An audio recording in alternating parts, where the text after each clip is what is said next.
Zirkzee medical booked, De Ligt deal entering the final stages, Rabiot free signing, and Manchester United pull out of the race to sign João Neves. These are some of the stories we will be discussing on this afternoon's show. But before we get into that, please do me one small favour. Smash a like on today's video. Let's try and see 800 likes on this afternoon's show. And if this is your first time watching, please do subscribe to the channel. I'm live every single day at 8:30, 1:30 and 6 p.m. UK time. Currently, only 50% of people who watch our videos are subscribed. So if you're currently not subscribed, make sure to get involved. It's your best way to keep up to date with all of your latest Manchester United transfer news and talk. Right, let's jump straight on into it and let's talk about João Neves. Now, I've got a question I want to ask you all.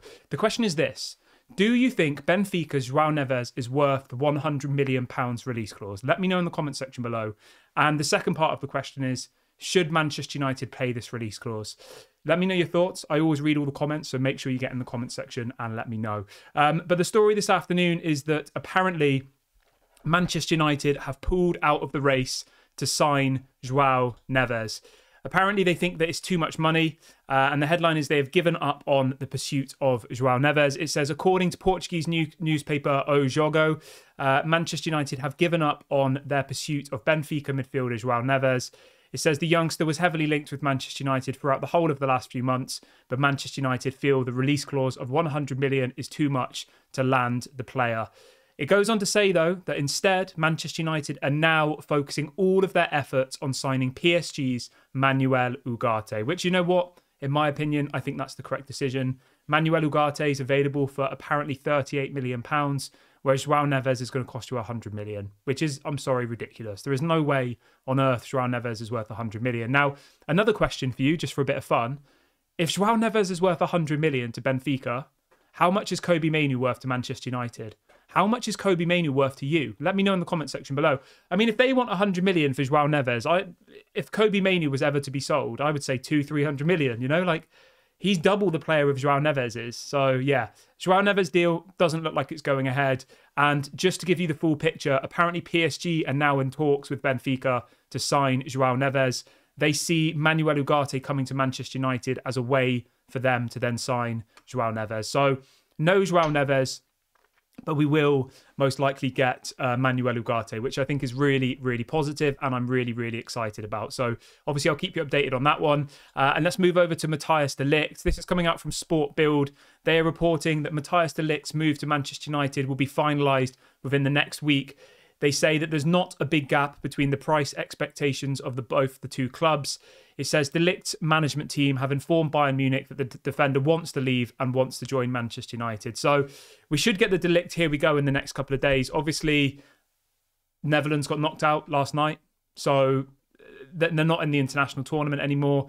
De Ligt is now available to do his medical. He could fly to Manchester anytime and get that over the line. There is an expectation that he will go on holiday for a short period of time, but what I've been told is that all of these players will be signed and available for Manchester United's first pre-season game against Arsenal on the 28th of July. We play Rosenborg on Monday, but obviously that's unrealistic. But they will be part of the tour that goes to America where we play Arsenal, Liverpool, and I think we play Real Betis as well. We've got 3 games away in the States. So De Ligt should be on that plane, no problem at all. But yeah, really, really excited about the De Ligt transfer. I think it will be a massive coup for Manchester United, and I cannot wait to see him at Old Trafford. But moving on from De Ligt, I want to talk a little bit about Scott McTominay.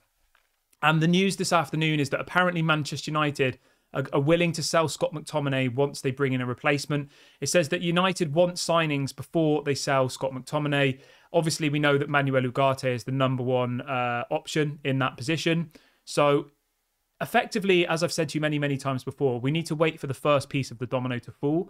The first piece of the domino is us signing a new midfielder. That will be Manuel Ugarte. Once that happens, it will allow us to then try and move on Casemiro and McTominay. Effectively, Manchester United don't want to sign loads of players and then that weakens their hand in negotiations with outgoings. Because imagine if we sign Manuel Ugarte and Amrabat and McTominay and Casemiro are still here. Then all of the other clubs interested will know that we are desperate to sell those 2 players. So it's frustrating, I know. People want signings, but you have to think about it in a level-headed perspective. We have to be clever about how we do our business this summer. We've been so poor over the last decade at selling players and buying players that this summer, Ineos are under the spotlight. Dan Ashworth is going to be, focused on so much about how well they get this summer transfers concluded. And I think so far they've done well. They're quietly working behind the scenes, putting deals together. And it looks like now in the next couple of weeks, these deals will start to come to fruition. So that's really, really positive. Just a quick one. If you've made it this far in the video so far and you're enjoying today's show, I'd really appreciate it if you could give the video a like. It really helps to bring more people into the channel. And if this is your first time watching, please do subscribe to the channel as well. We're only one subscriber away from 27,600. So if you have enjoyed the video so far, please do leave a like, drop a comment and subscribe. It doesn't cost any money and it really helps the channel out. But moving over to Joshua Zirkzee, the headline this morning coming out from Fabrizio Romano is that Zirkzee is now ready to complete his move to Manchester United. He says he is waiting for the green light to travel to Manchester for his medical. It says a breakthrough in talks with Bologna is expected in the next few days. Only very small details remain. So just to give you a recap, Zirkzee has agreed terms with Manchester United. It will be a 5-year contract. He spoke to Erik ten Hag regularly. He knows where he's going to be playing in the team. And he's literally now just waiting to board a plane to come to Manchester and do his medical. So I imagine it will be today or tomorrow, I think, that we'll get this. Here we go. He'll come to Manchester. He'll do his medical. And then the information I was given was that he will have 1 week's holiday. And then he'll be back expected in pre-season. Because obviously, as I said, we want as many players as we can on that plane to the United States. I think it's on the 27th of July the plane takes off, with our first preseason game on the 28th. So Zirkzee will be announced very, very soon. Don't you worry. The medical has been booked and he is literally just waiting by his phone to get on that plane and come to Manchester. So hopefully today, tomorrow, we should have that confirmed. Moving on from that though, a little bit on Adrien Rabiot, a player we've been linked to pretty much non-stop over the last kind of 2 or 3 years. We nearly signed Rabiot last summer, but John Murtagh and Richard Arnold couldn't get the deal done. They went to Turin, they spoke to his mother, who's his agent. They couldn't get anything over the line, and they came back empty-handed, just like they did with Frankie de Jong. But this summer, it's being reported this afternoon from Manchester Evening News that apparently United are now strongly considering moving for Adrien Rabiot. He's a free agent. He won't cost any money. And you know what? I would sign him. If we got Adrien Rabiot and we got Manuel Ugarte, I think that would be an incredible window in our midfield. It would be really, really solid. And us doing that would allow us then to move on people like Casemiro. It would allow us to look at moving on people like McTominay and Eriksen. And it would give us much more options in that midfield area. Rabiot was decent for France in the Euros. So I think it would be an absolute no-brainer for me personally. But you can let me know in the comment section. Would you like to see Rabiot at Manchester United? The only concern with Rabiot is his wages. He apparently has asked for about 250 grand a week, which is a hell of a lot of money. That would put him on the same wages as Bruno Fernandes. He would be the 3rd highest earning player at the club, with only Marcus Rashford and Casemiro earning more. Obviously, if Casemiro goes, though, Man United are trying to get rid of the high earners. That's what they're trying to do at the moment. They're trying to get rid of the people on 300k a week plus. At the moment, the only two on 300k a week are Rashford and Casemiro. Casemiro is most likely going to leave, and there are obviously question marks about Marcus Rashford's future as well. So, yeah, I think 250k a week is too much for Rabiot, to be completely honest.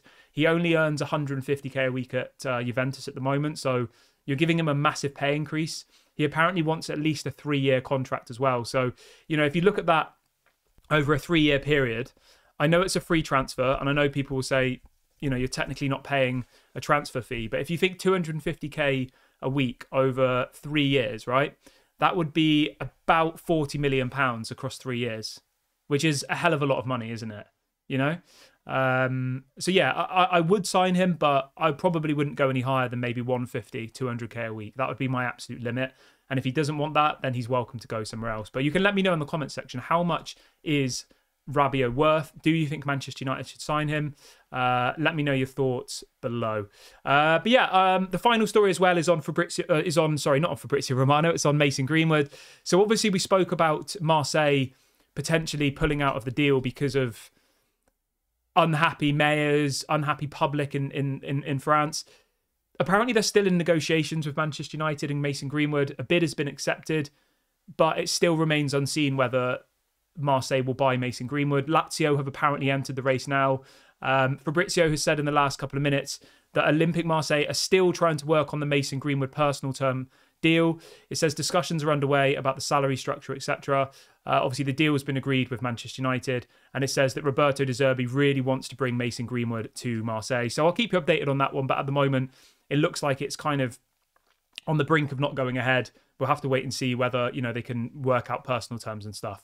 I'm going to wrap the video up here. It was just a short one to bring you guys the lunchtime news. Please make sure to smash a like on the video before you leave. Make sure you get in the comment section. Let me know your thoughts on everything. This has been Daily Red Devil. I'll speak to you all a bit later. Bye for now.